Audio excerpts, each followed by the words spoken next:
პირადულში მოვიპოვე მეორე ადგილი და გუნდურში გავხდით ჩემპიონები. ეს პირველად არ მომხდარა, უკვე მესამედ მოხდა, რომ შერეულ გუნდურ შეჯიბრებაში გავხდით ჩემპიონები. რა თქმა უნდა, ძალიან კარგი გუნდი ვიყავით. იქიდან გამომდინარე, რომ ადრე ძალიან ვიწირდა ქალსპორტსმენებს, მოახერხებდნენ, რომ უკვე ჩვენს მოუძლიერთით ასე რომ ვთქვათ და უკვე დღეს თამამად შეგვიძლია ჩვენს ფიჭვებს დაუდგეთ გვერდში და თამამად შეგვიძლია ვთქვა, რომ ნებისმიერ შეჯიბრებებზე შეგვიძლია გავხდეთ ჩემპიონები.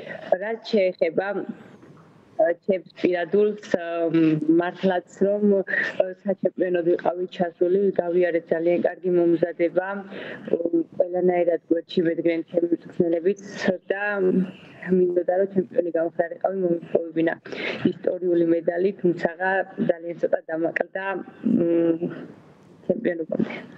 ნამდვილად, ჯერ გუნდურ შეჯიბრებას რომ მიუბრუნდათ, თქვენ აღნიშნეთ ქალების როლი გუნდურ შეჯიბრებაში, ერთით სამს მართლებოდით იტალიის ნაკრებთან და დიდწილად სწორედ ქალების საოცარი გამოსვლის შედეგად მოახერხა საქართველოს ძიუდოისტთა ნაკრებმა გამარჯვება.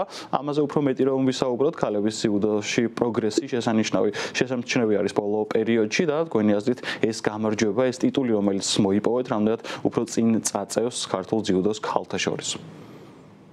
უნდა სამით ერთს მარცხდებოდით იტალიასთან და ცოტა დაძაბული შეხვედრა იყო ჩვენი მხრიდანაც, რომ ანუ არ ქონდა იმის უფლება, რომ შეხვედრები წაგვეგო, ამოვქაჩეთ, მოახერხეთ, 3-3 გავხადეთ ანგარიში და შემდეგ უკვე სოფიო სომხიშვილი ამოვიდა დაძაბულ ბრძოლაში. სოფიომ ძალიან მაგრად იბრძოლა, მოახერხა ის, რომ ესე ვთქვათ, პირადულში წააგო იმ იტალიელთან და მოახერხა იმდენი, რომ ჩვენი мотивация მივეცით და ჩვენ გამო ქვეყნის გამო გუნდის გამო მოგვიტანა ეს გამარჯვება.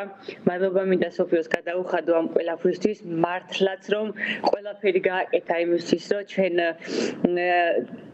მოგვეპოვებინა ოქროს медали და ჩვენი ქალთა ძიუდო წინა ფლანგზე წამოწეულიყო. ეთერ ზოგადად რამდენად განსხვავებული არის გუნდურ შეჯიბრებაში მონაწილეობა, განსაკუთრებით ემზადებით თუ არა ამ შეჯიბრებისთვის კონკრეტული მეთოდიკა თუ არსებობს და რამდენად განსხვავებულია უშუალოდ პროცესიც მონაწილეობა გუნდურ შეჯიბრებაში, ესეც საინტერესოა. რა თქმა უნდა, გუნდური შეჯიბრება ძალიან განსხვავებული არის. პირადულში მხოლოდ ასე რომ ვთქვათ, შენი თავი გაბარია, შენ თავზე ფიქრობ და ანუ შენზეა დამოუკიდებული რა მოხდება პირადულში გუნდში უკვე მარტო შენი თავი კი არა, მთელი გუნდის ბედი გაბარია, მთელი ქვეყნის ბედი ასე რომ ვთქვათ და ძალიან დაძაბული ხარ.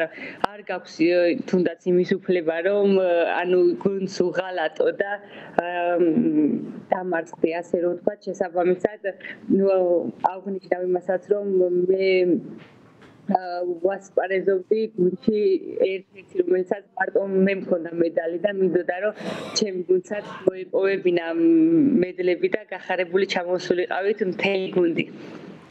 ნამდვილად და ეს медали განსაკუთრებული იყო თქვენთვის, რადგანაც ევროპის ჩემპიონატზე საუკეთესო შედეგია ჯერჯერობით ვერცხლის медали. ზოგადად როგორ შეაფასებთ თქვენი ინდივიდუალურ გამოსვლას და მომდევნო წელს უკვე თბილისში უნდა გაიმართოს ევროპის ჩემპიონატი ძიუდოში და იქნება თუ არა თქვენი ერთ-ერთი მთავარი საზრუნავი, რომ მომდევნო წელს უკვე ოქროს медалიც მოიპოვოთ ევროპის ჩემპიონატზე, მით უმეტეს რომ თბილისში და საქართველოში დიდ შეჯიბრებებზე გამოსვლის კარგი გამოცდილება გაქვთ ძიუდოს გრანდ სლემს გულისხმობთ თბილისში გამართულს, ასე რომ რა თქმა უნდა იქნება თუ არა თქვენი ერთ-ერთი мотивация რომ შემდეგში ეს ერთი ნაბიჯიც გაიაროთ და უკვე ჩემპიონობისთვისაც იბრძოლოთ და ზოგადად ვერცხლის медалიც დიდი წარმატება იყო ნამდვილად თქვენთვის.